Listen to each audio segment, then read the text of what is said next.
आजकल हर रात आहान उसके सपनों में आकर उसे डराया करता था। आहान की वजह से ही विकी भाई का सुख चैन खो गया था, इसलिए उसने अपने फोन की स्क्रीन पर देखा। सचमुच किसी अननोन नंबर से कॉल आया हुआ था। विकी भाई ने डरते हुए आहान से कहा, आहान भाई, इतनी रात कैसे कॉल किया? मुझे आपकी मदद की जरूरत है। मैं आपको एक लोकेशन शेयर कर रहा हूँ। शनाए की एक दोस्त को किसी ने वहां पकड़ कर रखा है। जब तक मैं वहां नहीं पहुंच जाता, आपके आदमी सिचुएशन संभाल ले। क्या आप मेरी इतनी मदद कर सकते हैं? हाँ, आहान भाई, मैं अभी अपने आदमियों को वहां भेजता हूँ। आपका काम जल्द से जल्द हो जाएगा। मैंने आपको लोकेशन भेज दी है। आप प्लीज किसी को वहां भेजकर मेरा काम कर दीजिए। मैं थोड़ी देर में पहुंच रहा हूं। यह सुनते ही विकी भाई ने भी आहान की बातों पर हाँ में जवाब दिया। उसकी हामी को सुनने के बाद आहान ने कॉल काट दिया। अगले ही मिनट शनाया तैयार होकर नीचे आ गई। लेट्स गो आहान, मैंने कैब बुक कर ली है। शनाया वैसे तो बहुत परेशान थी, टेंशन में थी, लेकिन ऊपर से बहुत स्ट्रांग और फोकस नजर आ रही थी।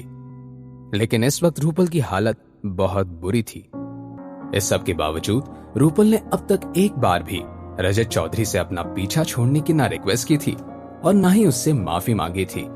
रजत चौधरी को यह देखकर गुस्सा आ गया और उसे डराते हुए कहा, मैंने तेरे जैसी बेशरम औरत आज तक नहीं देखी। तुम मान या मत मान, लेकिन मैं आज इसी रूम में तेरी जान लेकर रहूंगा। रूपल अपने सामने खड़े इस जानवर की धमकी को सुनने के बाद जोर जोर से हंसने लगी।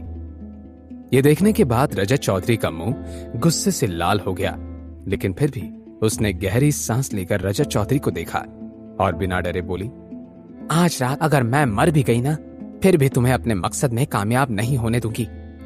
मैं रूपल गुप्ता तुम्हें बर्बाद कर दूंगी। रूपल की बातों में एक तरह का जज्बा था जो रजत चौधरी को डरा रहा था, लेकिन इस डर पर रजत चौधरी का गुस्सा और घमंड हावी हो गया। तुम मेरे साथ क्या ही कर सकती हो? बड़ी बड़ी बातें करने के बाद कुछ नहीं होता। रूपल खड़ी होकर खिड़की की तरफ देखने लगी। तो तुम क्या करने की कोशिश कर रही हो?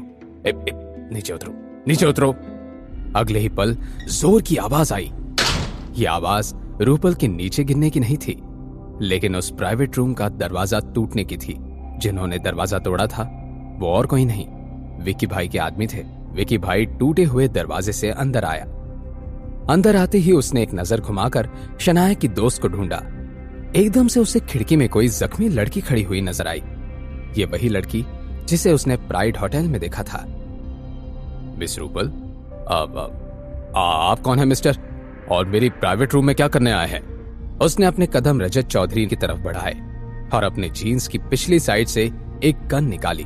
विकी भाई ने रजत चौधरी के सर पर बीचों बीच अपनी गन तानी और उससे कहा, मिस रूपल को इतना जख्मी करने की और उनके साथ जबरदस्ती करने की तुम्हारी हिम्मत कैसी हुई बे? गन देखने के बाद रजत चौधरी पहले ही डर गया था और विकी भाई की बात सुनने के बाद वो कपकपाने लगा।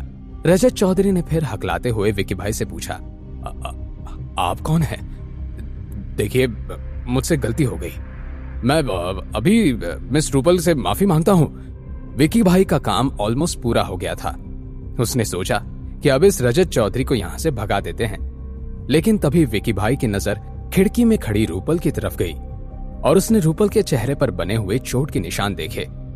इसलिए विकी भाई ने अपना मन बदल दिया और मन ही मन में कहा, अगर आहान भाई को पता लग गया कि एक तो पहले इस खूबसूरत लड़की का चेहरा लाल हो गया है, कुछ तो करना ही पड़ेगा।